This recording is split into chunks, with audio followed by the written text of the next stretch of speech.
जवळपास नवरात्राच्या दुसऱ्या माळेपासून सुरू झालेला पाऊस थांबण्याचं नाव घेत नाहीये। त्यातच शनिवारी रविवारी पाऊस प्रचंड मोठ्या प्रमाणावर पडलाय।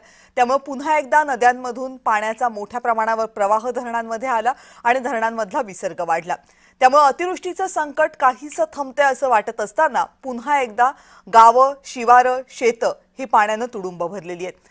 मराठवाडा, उत्तर महाराष्ट्र, त्याचप्रमाणे पश्चिम महाराष्ट्रातले काही जिल्हे, पुण्यामधला शिरूर सारखा भाग, इथे अनेक हेक्टर शेती ही अजूनही पाण्याखाली आहे आणि शेतांमधनं पाण्याचा निचरा व्हायचं नाव घेत नाहीये। धाराशिवमधली परिस्थिती आठवडाभरानंतरही बिकट आहे। धाराशिवमधल्या मांजरा नदीला महापूर आलाय।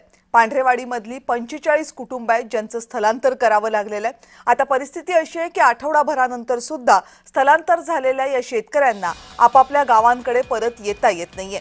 धाराशिवमधल्या भूम तालुक्यातल्या पांढरेवाडीमधली 45 कुटुंब ही एका जिल्हा परिषदेच्या शाळेमध्ये स्थलांतरित करण्यात आली।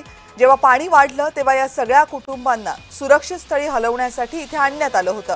पण आता गावात जायचं तर गावामध्ये घरच शिल्लक नाहीये। त्यामुळे आमचं पुनर्वसन झाल्याशिवाय आम्ही जिल्हा परिषदेची शाळा सोडणार नाही असा पवित्रा या गावकऱ्यांनी घेतलाय।